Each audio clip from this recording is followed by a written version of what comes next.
Oi, gente, tudo bem com vocês? Eu sou a Nadiessa, ginecologista. E eu sou Luciana Pérez, endocrinologista. Hoje a gente quer conversar sobre um tema super importante, rastreamento de câncer. E para falar desse assunto, a gente convidou uma oncologista maravilhosa, a doutora Ana Gelati. A Ana é especialista em oncologia torácica, mas vai nos ajudar e elucidar um pouquinho desse tema. Seja bem-vinda. Muito obrigada, meninas. É um grande prazer estar aqui com vocês hoje. Vocês não têm ideia. E realmente a gente falar de rastreamento é um ponto muito importante, né? A gente está falando de saúde. Geralmente a gente fala do posterior, né? De como tratar, e aqui a gente está tentando falar de como prevenir, como rastrear, né? Perfeito, Ana. Então eu vou começar te fazendo a primeira pergunta, tá? Então antes da gente entrar em falar aí de exames de rastreio, eu queria que tu desse assim uma visão geral de prevalência dos diferentes tipos de câncer hoje no Brasil. Perfeito. A gente tem um dado que é muito importante para o Brasil, que é o dado do INCA, que é o Instituto Nacional do Câncer, né? E o INCA prevê que a gente tem aí, nas mulheres, né? A neoplasia mais prevalente continua sendo câncer de mama, né? A gente tem câncer de cólon como uma segunda neoplasia mais prevalente, câncer de colo de útero e câncer de pulmão como a quarta neoplasia mais prevalente. No homem, câncer de próstata, neoplasia mais prevalente, depois câncer de cólon e em terceiro, câncer de pulmão. E o mais interessante é que, dependendo das regiões, a gente pode ter algumas variações, né? Pelos fatores de risco, pela forma com que a população tem o cuidado com a sua saúde, né? Então, a gente tem umas diferenças dependendo das regiões do Brasil. E a gente tem uma estimativa para esse triênio, né? O INCA sempre faz esse livro, né, de estimativas a cada 3 anos. Então, 2023, 2025, a gente tem mais de 700 mil casos novos de câncer a serem diagnosticados. Isso faz com que a gente realmente fique alerta, né? A gente precisa prestar atenção e fazer o que a gente pode em relação ao cuidado com a nossa saúde, em relação aos fatores de risco e em relação ao screening também. Perfeito, Ana. Vou dar sequência, então. Quero te perguntar como os exames de rastreamento podem influenciar nas taxas de sobrevivência e na qualidade de vida dessas pessoas diagnosticadas com câncer. O rastreamento em si tem a ideia de a gente fazer o diagnóstico de uma neoplasia, de um câncer, antes que o paciente tenha algum sintoma, né? Então, na maioria dos casos, isso faz com que a gente consiga aumentar as taxas de cura, a gente consiga melhorar a qualidade de vida, reduzir danos que esses pacientes poderiam ter se eles não tivessem feito o rastreamento e acabassem diagnosticando essa neoplasia num estadio muito mais avançado, né? Então, a gente ganha em qualidade de vida, a gente ganha em taxas de cura, né?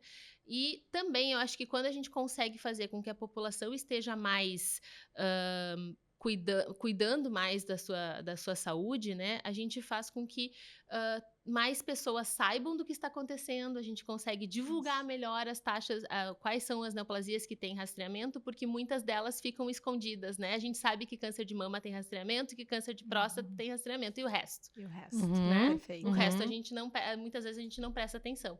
Perfeito. Bom, falando em câncer de mama, que é o mais prevalente, aí tu comentaste nas mulheres, a gente queria avisar o pessoal que é um tema tão importante, tão prevalente, que a gente separou um episódio só sobre câncer de mama, que vai ao ar na sequência aí para falar sobre rastreamento. Já quero dar um spoiler e lembrar que a partir dos 40 anos, o ideal é que vocês realizem o recomendado mamografia anual, tá? Para rastreamento é o grande exame, aí a gente vai falar no episódio sobre rastreamento de mama. Então, eu vou pular por um motivo nobre. Teremos um espaço inteiro só para ele. Gurias, câncer de colo. Tu citou aí, né? Um dos mais prevalentes para os dois grupos, homens e mulheres. Lu, quer dar uma ajuda? O que tu faz de rastreamento aí? Não, então, eu vou falar um pouco o que diz ali em relação... No INCA também, tá? Embora a gente saiba que dependendo da referência muda, tanto a questão de idade, né, Ana? Sim. Quanto a questão de qual teste que a gente vai utilizar. Mas se a gente for pensar a nível de Brasil, muitas vezes o primeiro teste vai ser o de sangue oculto nas fezes. Embora ele não seja o melhor, né? A gente sabe que, por exemplo, a colonoscopia, ela teria uma utilidade maior, porque normalmente, o câncer de cólon, antes dele ser câncer, ele é adenoma, né? Em 80% dos casos. Então, o exame, se tu fizer a colonoscopia, tu identifica aquele pólipo e tu já consegue, inclusive, tratar, né? Remover aquele pólipo, olhar para aquilo e ver que tipo de pólipo é. Diferente do sangue oculto, que precisa, às vezes, estar numa lesão em estágio inicial, sangrando, para que tu pegue aquele teste positivo. Exato. Pode Isso. falar, né? Complementa. Não, é isso aí. Eu acho que o sangue oculto, na realidade, quando a gente fala em base populacional, né, acesso a exames, assim, por muito tempo, acho que até durante a faculdade era um tema criticado, né, como um exame realmente de rastreio. Mas é o que a gente tem mais acesso. A colonoscopia, sim, é o padrão ouro, né, Lu, assim, a partir dos 45 anos, a gente tem que ter um exame de baseline, que a gente chama, todo mundo deveria fazer uma primeira avaliação, e a partir daí, dependendo dos achados, se repete a cada 10 anos, né? Ou intervalos menores. Ou intervalos menores, a cada 2 ou 3 anos, dependendo desses pólipos e dependendo do grau desses pólipos que podem ser encontrados. Outro fator importante é a história familiar, que a gente não pode esquecer que vários tipos de rastreamento dependem também da história familiar. Então, se a gente tem algum parente de primeiro grau que teve uma neoplasia de cólon, a gente deveria fazer a primeira colonoscopia 10 anos antes da idade do seu diagnóstico, né? Acho que os 45 anos, na maioria das vezes, vai completar essa população também, mas é bom a gente ficar atento também a isso. Perfeito, né? Perfeito, é isso aí. Os pacientes têm muito medo, né, gurias, da colono. Não sei se vocês percebem isso no consultório também, mas eu percebo uma resistência à colonoscopia. Assim. Tem, e eu acho que também tem um pouco do preparo, né? O preparo não é tão fácil assim. Né, exige do paciente, não é simplesmente, vou amanhã, ele tem que... É um tabu, eu acho também, né, Gurias? Vocês falam tanto em tabu aqui também, mas também é um tabu, né? É um exame que tem um preparo que talvez não seja o mais mais confortável, né? E eu acho que também, falando ali do sangue oculto, assim, infelizmente a colonoscopia ainda não é de acesso fácil a todo mundo, a todos os convênios, no Sistema Único de Saúde, né? E aí acaba sendo um exame um pouquinho mais, assim, reticente para os pacientes, eu acho. Perfeito. Vamos para o nosso segundo tipo de tumor que possui rastreio. Vamos pensar, Ana, no câncer de pele, então, tá? Como é que é feito o rastreio desse tipo de câncer? Sabe que o câncer de pele não tem nas diretrizes nacionais nem internacionais um exame específico que toda a população deve fazer, tá? Mas existem as orientações que a sociedade dá para os clínicos gerais, porque pensa, né? Câncer de pele, né? O paciente pode ter, a gente tem uma diferença de incidência dependendo da região do país, dependendo da profissão, dependendo da exposição solar. Então, qualquer médico deveria ser capacitado em avaliar a pele no mínimo uma vez por ano. Né? Mas essa avaliação não teve dados como a gente tem para câncer de mama, para câncer de pulmão, para câncer de cólon, na redução de mortalidade. Né? Então, se orienta a fazer o ABCDE, né, que é a avaliação das lesões de pele em relação à assimetria, em relação às bordas, em relação à cor, ao diâmetro e ao segmento, né, a modificação dessas lesões ao longo dos anos, tá? E naquelas populações de maior risco, uma avaliação com o médico especialista, com o dermatologista, que também talvez seja uma dificuldade de acesso que a gente tem, né? Assim, em termos populacionais, né? Isso. Perfeito. Tu sabe que no consultório de gineco, a gente tem melanoma de vulva, por exemplo, né? Então, eu digo para as pacientes, tem regiões que a gente não tá acostumada a olhar todo dia. Se surgir uma pintinha no teu rosto, é óbvio que tu vai ver. Agora, às vezes, nas costas, as pacientes não se olham, na vulva, não se olham. Então, a gente precisa também treinar os pacientes a olharem essas regiões e ficarem de olho. Eu tirei um câncer de pele das costas, porque eu fui fazer o rastreio. Olha porque só. eu sabia que era ideal que, né, que alguma dermatologista me visse pelo menos uma vez por ano. Isso. E aí, ela retirou das minhas costas, que eu jamais teria visto, até porque não era uma lesão feia, né? Olha Então, só. desde esse dia, eu comecei a solicitar para todos os meus pacientes que pelo menos uma vez por ano elas fossem examinadas pela dermatologista. Eu sempre digo também, tem que tirar toda a roupa, né? Sim, não é aquela... Não é um exame aqui, não né, é gente? Assim, exatamente. das mãos, rosto, colo, né? Perfeito. É Exatamente. corpo inteiro, Perfeito. a qualquer parte da pele, até mesmo outras regiões, né? Unha, né? Tem melanoma ungueal, tem várias outras regiões que têm que ser examinadas, e por isso a importância daí do dermatologista, né? De a gente ter aparelhos aí mais focados para fazer um diagnóstico. Aqui a gente falando até mais de melanoma, mas existem outros tipos de câncer de pele, né? Basocelular, carcinoma epidermoide, espinocelular, que podem ter lesões, na realidade, que são lesões pré-malignas, né? E é por isso a importância de a gente fazer essa visita anual, para que a gente consiga, mais uma vez, identificar essas lesões, talvez antes mesmo delas terem se transformado para uma célula especificamente cancerígena. Perfeito. E Ana, assim, ó, a gente sabe que o pior tipo de câncer de pele é o melanoma, então eu gostaria só que tu desse uma orientação, assim, para as pessoas quando suspeitar de um melanoma. Então, o melanoma, geralmente a gente encontra melanoma como uma lesão mais escura. Ela geralmente é irregular, por isso que tem essas letras que a gente chama, né? A de assimetria, então geralmente são lesões que não são regulares, não são bem arredondadas, né? São assimétricas. Ela tem os bordos também irregulares. Ela tem cores diferentes, tonalidades diferentes, aumenta a chance de risco, né? E tamanho, né? Só que isso é uma coisa também muito variável, que é um pouco mais difícil da pessoa mesmo se avaliar. Mas o acompanhamento, né? Se tu já sabe que tu tinha uma lesão antes e ela se modificou, isso é um sinal de alerta bem importante. Isso, super, né? Vocês sabem que no consultório, então, dando uma dica para as colegas ginecologistas que nos assistem, né? 70% das mulheres não vai em outro médico, é só a gineco.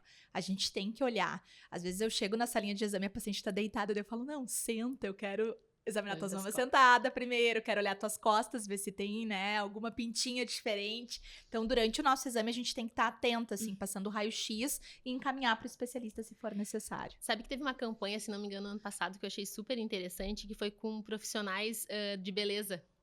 Um treinamento para profissionais de salão de beleza, de manicure, porque as pessoas são profissionais que estão próximos de um número de mulheres, principalmente, gigante, né? Perfeito. E eles têm uma ideia um pouquinho mais técnica, talvez, assim, de tentar, olha, fulana, né? Talvez pudesse, eu encontrei aqui no teu couro cabeludo.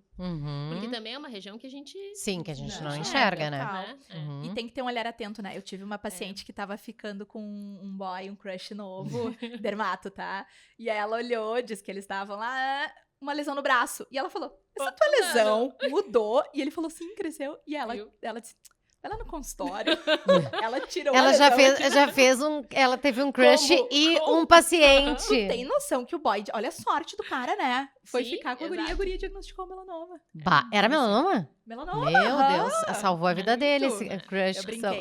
Aí eu sou uma gineco curiosa, daí eu perguntei se estão juntos. Aí, não. É só pra diagnosticar o melanoma, né? Já ganhou a vida, literalmente. Muito bom, com certeza, literalmente. E Nadi, vamos falar um pouquinho de câncer de colo de útero, tá? Super importante, tá? Que eu acho que isso aqui é uma coisa que tu faz todos os dias, esse rastreio, né, no teu consultório. Então, como é que a gente faz o rastreio? Perfeito. Eu queria começar dizendo que nenhuma mulher no mundo deveria morrer de câncer de colo do útero, tá? A gente tem prevenção, a gente tem vacina, a gente tem rastreamento, a gente tem tratamento de lesão precursora, que ainda não é câncer, mas que se eu deixar tem um potencial risco alto de virar. E a gente tem que, né, se mobilizar e orientar as pacientes em relação a essas medidas. Primeiro, então... A recomendação do Ministério da Saúde é que a gente inicie o rastreamento a partir dos 25 anos em mulheres sexualmente ativas, tá? Então, a gente faz ali um primeiro exame, repete anual nesses 2 primeiros anos. Se os 2 vierem normais e negativos, eu posso espaçar essa coleta. Eu sempre digo que o colo do útero ele tem uma desvantagem, né? Porque ele fica escondidinho ali. O homem, por exemplo, manipula o pênis e tá olhando se tem alguma lesão, enfim. A mulher não, o colo do útero fica dentro da vagina, então precisa ser examinada para fazer essa coleta. A coleta do citopatológico, o grande exame de rastreamento, qual é? É o famoso citopatológico do colo uterino. CP, Papa Nicolau, preventivo, é tudo a mesma coisa, tá? Inicia-se com 25 anos, tem que ser coletado por um profissional de saúde. Então a gente vai ali, coloca um aparelhinho dentro da vagina, não é para doer. Eu sei que para algumas mulheres é um pouco desconfortável a pressão do espéculo, mas via de regra não é para sentir dor na coleta do exame. A gente coleta e manda para o patologista olhar, tá? Temos a possibilidade de rastrear junto com o PCR de HPV, que vocês duas já devem ter ouvido falar, é óbvio, mas o pessoal de casa talvez não. Eu gosto de fazer uma analogia assim, que é como se eu pegasse todo mundo desse prédio aqui que a gente tá gravando e fosse aplicar um questionário de risco de traição. A Luciana já dá risada, ela já começa a rir. Questionário de risco de traição. Quem é que tem risco de ser traído? Luciana Pérez. Todo mundo. Não. Só quem tá num relacionamento solteiro não trai. Ai, desculpa, pensei que tava...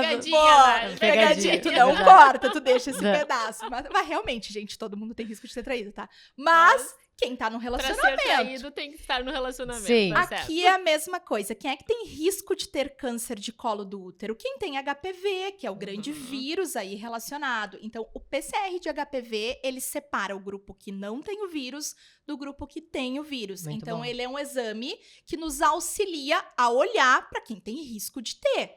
E mudar um pouquinho ali as recomendações de rastreamento naquele grupo. Então, é um exame que agora, né, foi aprovado aí pra gente ter pelo SUS, ainda não tá bem na nossa prática, ainda tá se formulando como é que ele vai ser utilizado, mas tenho certeza que vai nos auxiliar muito nesse processo. A gente usa Legal. bastante, né, Ana?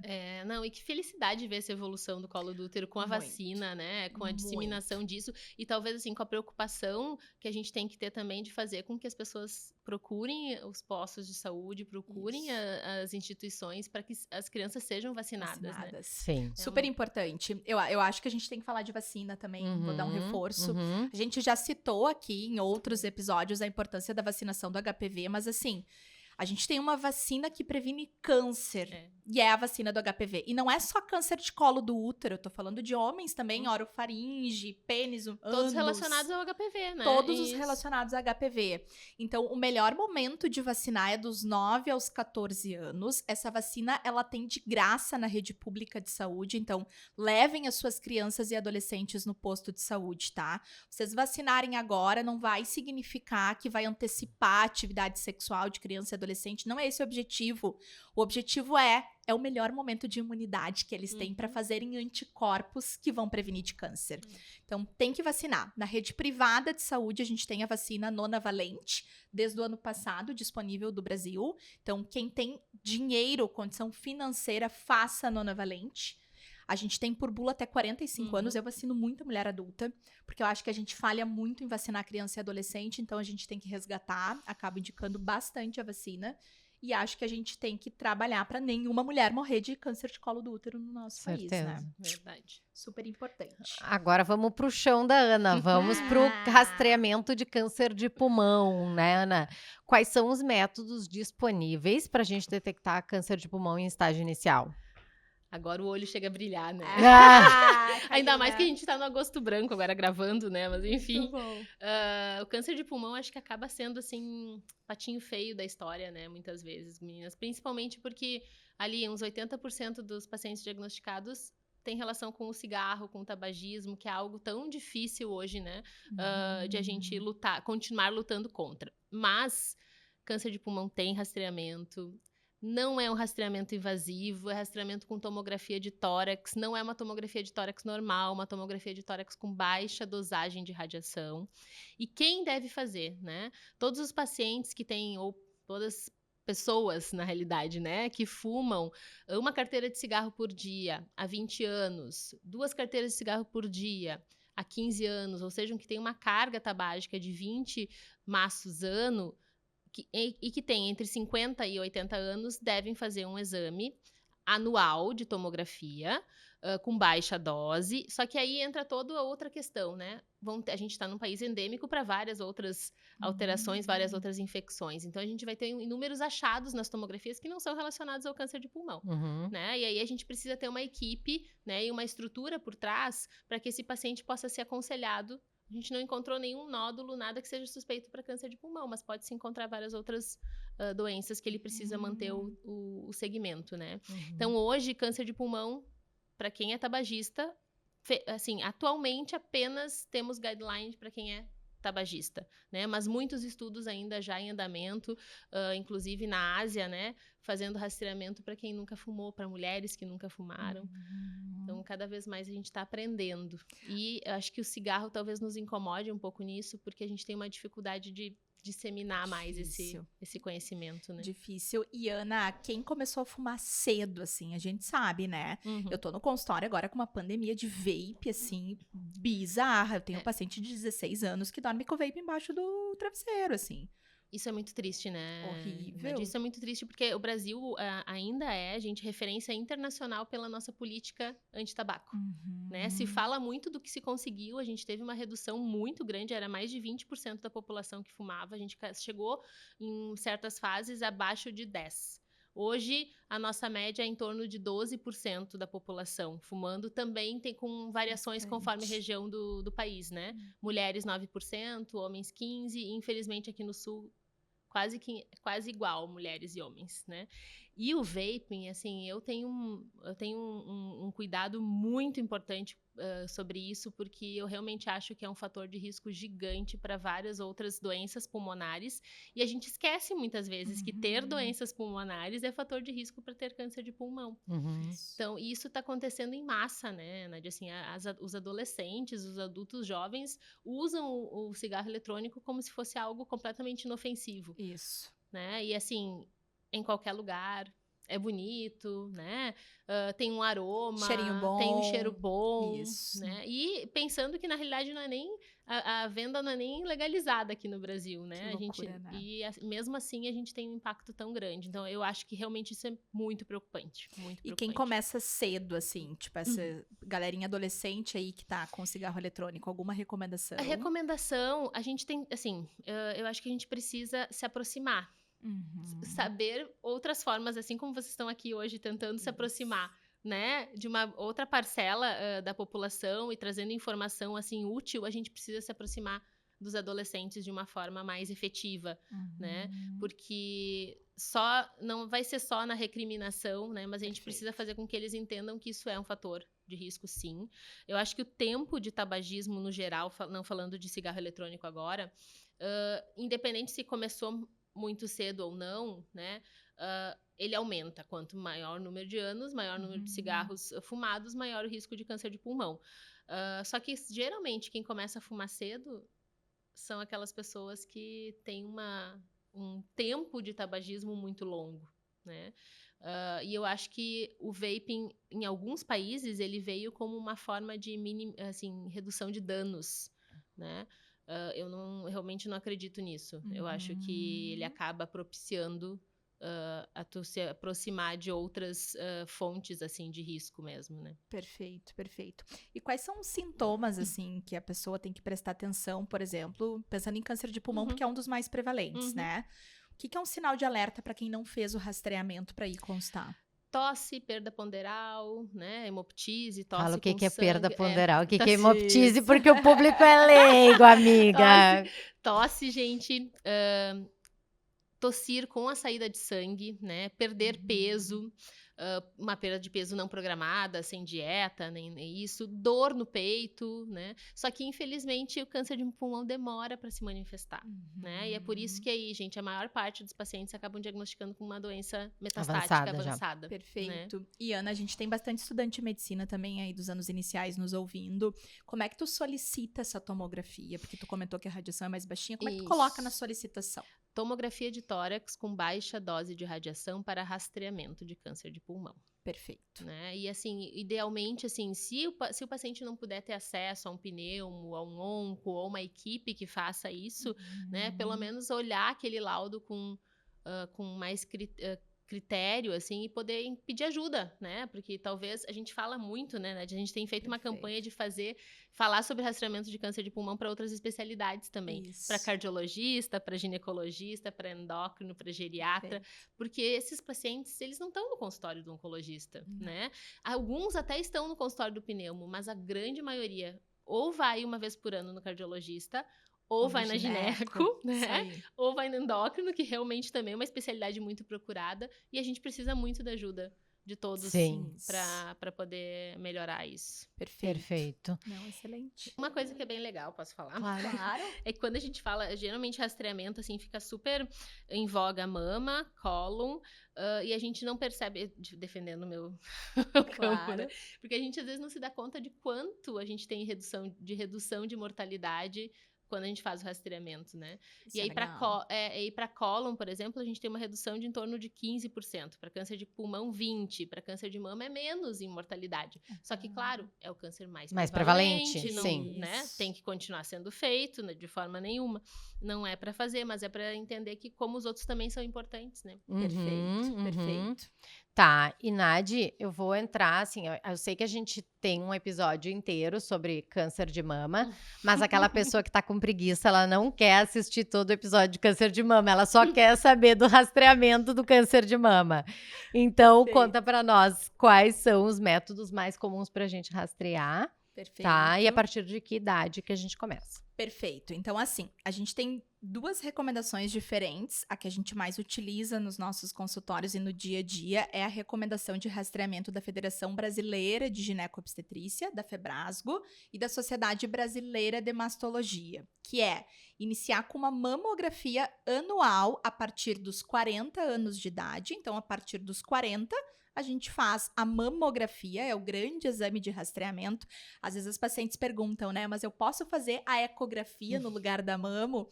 Não, porque se avaliam coisas diferentes, que a mamo vai pegar ali as microcalcificações que às vezes o ultrassom não pega, né? Então, exame de rastreio mamo, anual a partir dos 40, se faz até quando?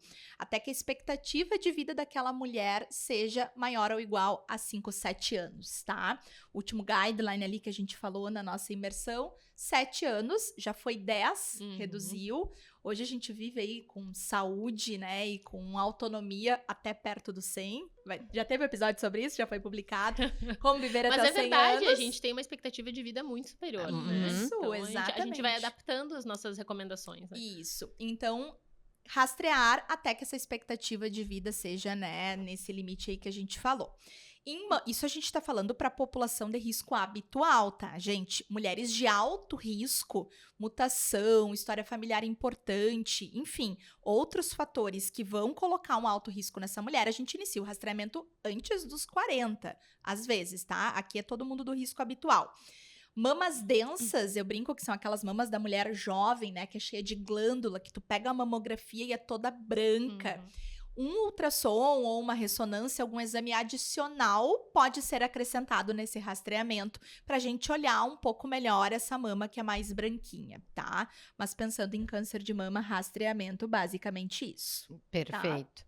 E o rastreio na mulher que usa silicone, Nadi, ele é diferente? A gente falou ali com a Marcele, né? Ele muda um pouquinho porque vai adicionar uma incidência no rastreamento, mas dá para fazer mamografia, não vai romper a prótese, absolutamente não, tem que fazer. Então a gente faz, em algumas situações que a gente quer fazer uma avaliação da prótese, ali o exame padrão ouro para avaliar essa prótese é a ressonância. Então a gente pode adicionar e fazer essa associação de exames. Mas, resumindo, se rastreia a mulher com prótese de mama também, se faz mamografia na mulher com prótese de mama. Tá? Perfeito. Tem alguma coisa a acrescentar, Aninha? Acho que não, gente, mas acho que o que fica assim de recado, querendo ou não, é que a gente tem evoluído tanto, né, em métodos, sabe? Falando em câncer, assim, de uma forma geral, muitos pacientes nos procuravam no consultório e diziam, não tem outra forma de eu fazer diagnóstico a não ser com biópsia, a não ser com cirurgia, né? Não posso ver o câncer no sangue. Por muitos anos a gente dizia, não existe. Hoje existe. Hoje a gente chama de biópsia líquida. Né? Então, assim, tem várias indicações, o acesso também ainda não é tão difundido, não é tão fácil, né? Mas a gente tem alguns tipos de câncer que a gente pode fazer diagnóstico por biópsia líquida. Eu trouxe isso porque provavelmente vai ser uma tecnologia nova que a gente vai poder usar mais à frente como rastreio. Né? Um acompanhamento de células tumorais, de DNA tumoral circulante, de alguma forma, para a gente poder identificar mais precocemente o desenvolvimento de uma neoplasia. Que legal, mas isso já está disponível, Ana? O rastreamento não, mas uma biópsia líquida para identificar o câncer no sangue, pra gente, isso sim. Que legal. Legal, isso sim. muito legal. Ana, lembrei de uma pergunta, vou dar uma Claro. bagunçada na pauta aqui, mas me Uhum. veio, lembrei. Tabagistas passivos, hein? Já que é a tua área, eu vou Uhum. perguntar de surpresa. Uhum. Quem convive com alguém que fuma e fuma perto de ti, tem indicação de rastrear também? Não tem indicação de rastrear, mas entra como um dos principais fatores de risco. Tá? Porque hoje a gente tem até recentemente foi publicado no jornal brasileiro de pneumo as recomendações brasileiras, né, de rastreamento do câncer de pulmão, que foi uma força-tarefa aí da Sociedade de Cirurgia Torácica, de pneumo, de oncologia e de radiologia. Ainda não entra, a gente não teve estudo grande, estudo randomizado, gente, que a gente fala que é um estudo maior para poder comprovar o benefício, tá? Para não, mas certamente é um dos fatores. E a gente tem outros fatores de risco falando nisso, assim, emergentes, que eu acho que é bem importante que a gente não acredita.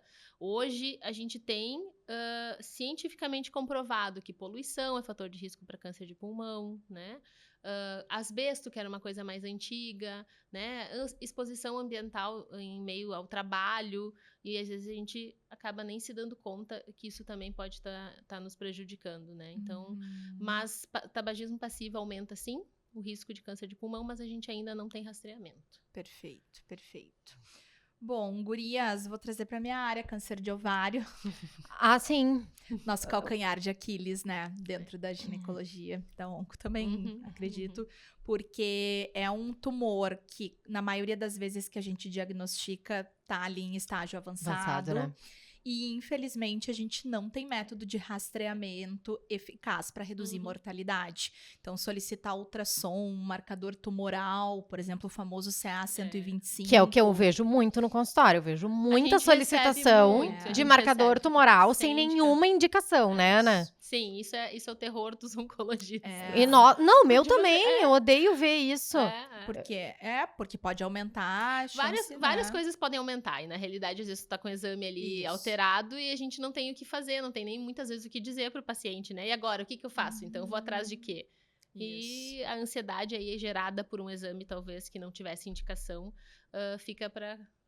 Exatamente, porque para um exame, só para vocês entenderem, tá, pessoal? Para um exame de rastreamento ser bom, ele precisa ter uma sensibilidade legal, né? Para poder pegar ali as pessoas que têm. E ele precisa ser um exame que reduz mortalidade na avaliação ao longo do tempo.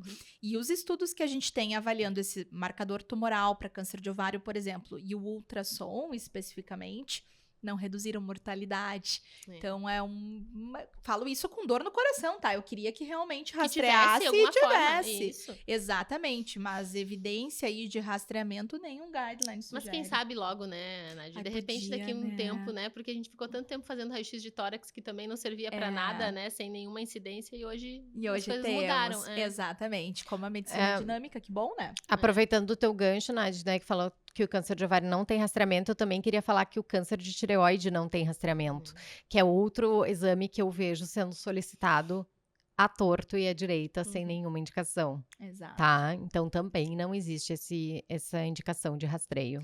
E eu acho que é importante a gente saber, né, que quando a gente propõe um exame de rastreamento para o paciente, por que a gente está falando de indicação ou não?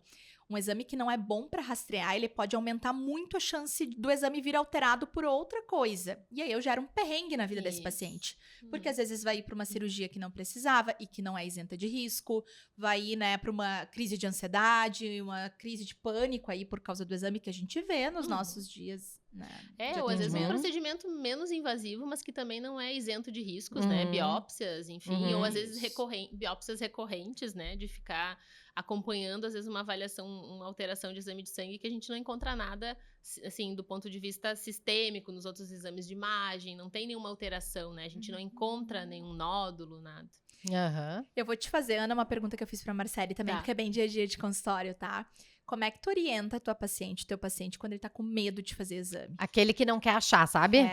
Medo do resultado. Que diz, se procurar, acha. Eu acho que esse paciente, ele dificilmente chega comigo, né? Porque aí tu vê assim, ela é um oncologista. Só vou se eu tenho câncer. Só vou se eu tenho câncer, né? Sim. E na realidade deveria ser o contrário, né? Porque a gente poderia fazer essa orientação geral desde o início. Mas eu não sei, eu geralmente tento mostrar talvez até um pouquinho desses, assim, transformar esses dados que às vezes são tão difíceis, né? Assim, para eles entenderem que a radiação, é um fator de risco? Mas a radiação que tu vai receber fazendo uma mamografia, fazendo uma tomografia, ela não tem um risco considerável, né? Então, eu acho que, e principalmente que é o diagnóstico, cura, chance de cura, né? E também que câncer não é igual à morte, gente. Isso é uma coisa muito importante, né?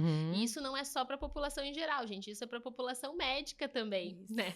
Porque a gente acompanha aí uma evolução tão grande no tratamento dessas neoplasias todas que a gente falou hoje, que há pouco tempo eu digo 10, 15 anos atrás, muitas delas praticamente não tinham outro tratamento além da quimioterapia, né? E a expectativa de vida, a expectativa de resposta era pequena, né? Assim, dentro do que a gente compara com outras doenças crônicas. Hoje, muitos tipos de câncer têm uma sobrevida grande, mesmo com doença metastática, porque a gente evoluiu muito no tratamento.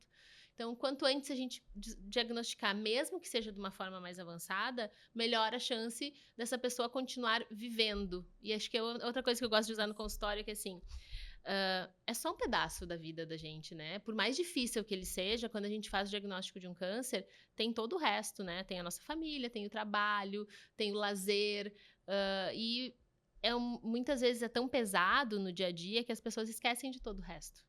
Né? E às vezes a gente tem que trazer de volta, vamos lá, vamos continuar vendo os filhos, vamos continuar levando eles para passear, vamos tentar fazer com que o paciente continue vivendo a sua vida da melhor forma possível e mais próximo do que ela sempre foi. E eu acho que a gente está muito mais perto disso. Perfeito. Mas é muito difícil ser paciente, né, gurias? Eu, assim, eu contei isso no Instagram, vou recontar, tá? A gente tem tempo. No final do ano passado, eu comecei com uma alteração de hábito intestinal. E aí, como boa médica que sou, a primeira coisa que eu pensei tô com câncer de intestino. Claro, é a primeira coisa que vem na cabeça. É óbvio, porque assim, no início eu ignorei, 2, 3 semanas ali, pensei, devo estar com uma gastroenterite, alguma coisa que tá alterando ali meu hábito intestinal, mas não, permaneceu e persistiu. E eu pensei, tô com câncer. E aí, o frio na espinha, demorei um pouquinho pra marcar médico, demorei um pouquinho pra fazer a colono. Quando fui fazer a colono, posso usar um termo aqui, um palavrão, cagada, morrendo de medo, literalmente, assim, com medo de estar com câncer. Assim, com muito medo. Então, ser paciente é muito ruim, a gente tem medo, e eu fui pro meu exame com medo, o preparo foi ruim sim, não vou mentir, mas depois que eu fiz e que eu saí do exame, eu lembro como se fosse hoje, né, foi agora, início do ano, eu acordei da anestesia e a Marcela veio falar comigo, a primeira coisa que eu pensei, eu falei, tinha câncer? Olha só, com todo o conhecimento técnico que a gente tem, né? Mas a gente quer, isso eu acho que quando a gente tá do outro lado, né, por mais que a gente tente manter a parte técnica, a gente esquece, né? Eu fiz um exame há pouco tempo também, na realidade ano passado, no Outubro Rosa, né? E o meu exame veio BIRADS 3. Aí eu faço um filme, né? Isso. Vou gravar vídeo pro filho, quantos vídeos eu vou fazer pra deixar pra ele assistir depois, porque a cabeça fica... Isso. Então a gente tem que, mesmo com toda essa... A gente também se emociona.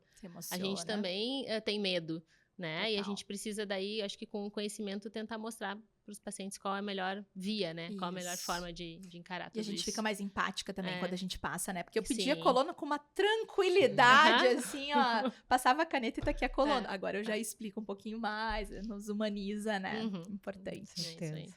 Eu tô satisfeita. Eu também. Recado final.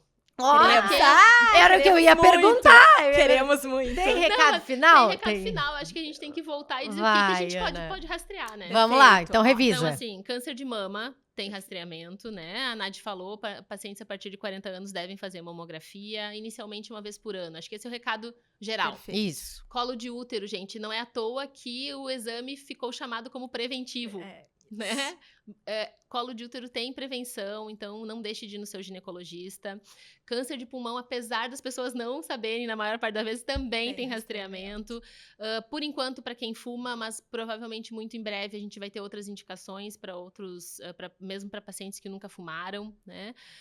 Câncer de cólon, a partir dos 45 anos, a gente tem que fazer uma colonoscopia, por mais que a gente tenha medo, por mais que seja difícil o preparo. Todos esses rastreamentos que a gente está falando aqui é porque a gente tem redução de mortalidade, gente. Então, é uma coisa que tem um impacto muito grande, né? Câncer de pele, avaliação anual com seu dermatologista. E fora tudo isso, gente, a gente não pode esquecer do que a gente pode fazer de prevenção, né? Exercício físico, uma dieta equilibrada, se possível, deixar de fumar. Tem várias equipes aí, não é fácil, né? Infelizmente, o cigarro é um dos fatores para vários tipos de câncer, né? Mas existem várias equipes aí bem especializadas para ajudar e dar o suporte, né? Não é um suporte só médico, é um suporte multidisciplinar nessa jornada. Tu pode indicar alguma, Ana? A gente tem uma equipe multidisciplinar que faz parte do Grupo Oncoclínicas, que é onde eu trabalho hoje, tá? Mas acho que a maioria dos hospitais aqui em Porto Alegre tem, mas basicamente a gente precisa que tenha psicólogo, a gente precisa que tenha pneumologista, né? Porque a falha em deixar de fumar é muito grande, né? Os pacientes tentam e existem várias técnicas para que isso reduza.